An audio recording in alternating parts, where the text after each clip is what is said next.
Hi, I'm Wendy Perry. You might know me as Wendy Archer from the documentary Divorce Court. It's such an honor to be with you today at Ryan Thomas's Reunite Summit. This is such a special opportunity to hear directly from a child of parental alienation. I have been a parental alienation education advocate for many years, and I've been an alienated parent for about 10 years. One of the things that I get asked very frequently in my advocacy work is, how do you stay strong and resilient as an alienated parent? I've had many of my friends ask me, how do you get out of bed every day? How do you have a smile on your face and stay positive? If you're an alienated parent, you've probably been asked that as well. Well, it's a very important question, and it's a topic that we don't talk about very often, but we need to talk about it. I have found that the strongest and most resilient alienated parents all have some things in common. So let's talk about those things today, and we'll make a list of those things so that you can refer back to it and use it in your daily life. The first thing that I want you to do is to study parental alienation. And when I say study parental alienation, I mean I want you to really study the dynamics of parental alienation from experts like Dr. Craig Childress, Dr. Richard Warshak, Dr. Amy Baker, and many others. Read their books, watch their videos, watch their presentations, go to their websites. Really immerse yourself in this study. I want you to treat this like this is the most important class that you ever took in your life, because it is. I want you to study it intensely and give yourself an A at the end so that you thoroughly understand parental alienation. When you study, you're going to learn what your child is really thinking and really feeling, and importantly, how they really need you to act and react and interact. So what I want to share with you is that when I was beginning my parental alienation journey, I got the book Breaking the Ties That Bind by Dr. Amy Baker. And this was a life-changing moment for me when I read this book, because it showed me how my child was really thinking and really feeling and what they really needed me to do. I wouldn't have learned that if I had not studied parental alienation. So I really studied from many of the experts, and I encourage you to do the same. You know, they say education is empowering, and it really is. I want you to think about when you're going through something, and if you're not educated about it and you don't understand it, that makes you feel very panicky and very afraid. But when you're educated, you feel more confident and you feel more powerful, and you feel like, I can handle this because I understand this. Now, when I say study parental alienation, I don't mean to just join an online support group where you commiserate with other alienated parents. That is important. It's very important for us to have people that we can vent to and talk with that understand what we're going through. So there is a place for that. But what I'm talking about tonight is to study parental alienation. Now, number 2 on our list is to apply the things that you've learned through your studies. As I said, through your studies, you're going to learn what your child is really thinking, really feeling, and what they really need from you. So I want you to apply those lessons and really put those to use. So when you apply these things that you've learned from your studies, you're going to find that it's a lot about unconditional love and understanding for your child. And that leads us to number 3. Number 3 is to practice, practice, practice what you've studied and learned. It's hard, and it's going to take a lot of patience with yourself and a lot of practice.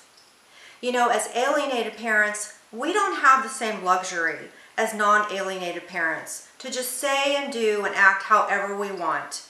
Is it fair? No, it's not fair. But that's just the reality, that we have to be mindful of what we say and do and how we act with our alienated children. There will be times where you lose your patience or you get very upset. And when you get to those moments where you feel overwhelmed, I want you to give yourself a timeout, go to a quiet place until you can get yourself back together again. Don't be too hard on yourself. This is going to happen. But it's just like anything that you want to be really good at. The more you practice it, the better you will get. And pretty soon, you'll see that it becomes who you are to react to your child in the way that they need you to react. So number 3, practice, practice, practice the things that you have studied on how to react and interact with your alienated child. Number 4, I want to talk to you about making a commitment and keeping a commitment. I want you to think back to when your child was born. Think back to when they were a little baby, a little toddler, and they were so innocent. And I know that you made a commitment back then that you would always love them unconditionally, no matter what. That you would always be there for them unconditionally, no matter what. Now, I want you to imagine that something horrible happened to your child. I want you to imagine that they got a serious medical condition or a life-threatening illness, or that they were abused in a way other than parental alienation. If that happened to your child, that would be very, very painful for you and very, very stressful for you. And you would be really depleted from that experience. But you would never say to your child, "This is too much for me. This is too painful for me. I'm just giving up. I'm not going to help you anymore. I'm not going to be here for you anymore." You would be there for your child no matter what under those circumstances. Well, I want you to remember that parental alienation is just the same. Parental alienation is something that is happening to your child. It's something that's being done to your child. And it's not their fault, and it's not under their control. It's exactly the same. So just as you would say, no matter what, I'm going to be here for you, no matter how painful it is for me, no matter how hard it is for me, no matter how much it hurts me, I'm going to stay in this. I'm going to be here for you, and I'm not going to give up. You need to stay in that same frame of mind for parental alienation. Remember, it's the same as any of those other scenarios that I just described. Number 5 on your list, self-care.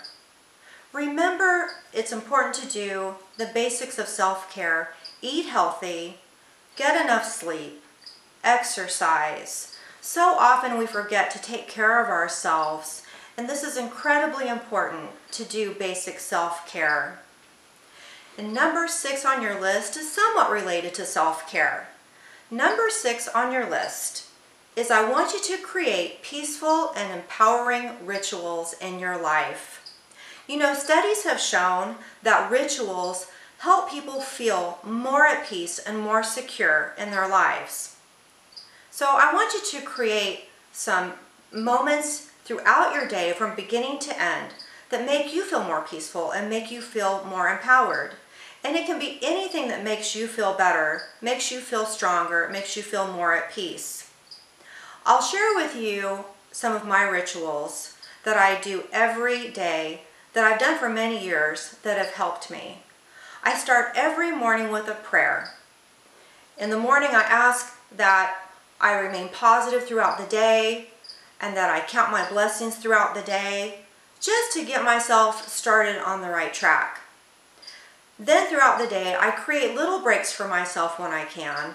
And I like to go outside, look at the trees, look at nature, and just take some time to enjoy some peace and quiet. And then I always end my day with a bedtime prayer. And I say I'm thankful for the day, thankful for the blessings that I received that day. I ask for protection over my children and over my husband and all of my loved ones. So your rituals can be whatever it is. It can be meditation, it can be music time, it can be prayer, it can be anything that makes you feel more peaceful, empowered, and positive for the day. I want to share a little something with you. I found these little tokens many years ago And I found them at a time when my life was really, really difficult and very, very depressing.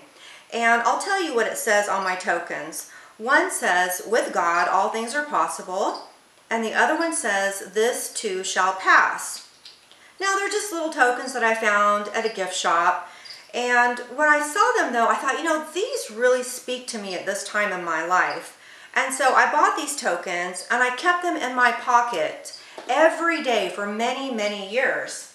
And when I would start to feel upset or start to feel like things were just too overwhelming or too depressing, I would put my hands in my pockets and I would feel those tokens. And sometimes I would take them out and I would look at them and I would remind myself that what they say is really true. And those tokens were just a little thing, but they really, really, really meant a lot to me. So maybe you have something like that you could put in your pocket, like a picture of your kids, or some special lucky charm. Whatever it is that gets you through the day, I encourage you to make it morning, throughout the day, and then at the close of your day. Number 7, be more than just an alienated parent.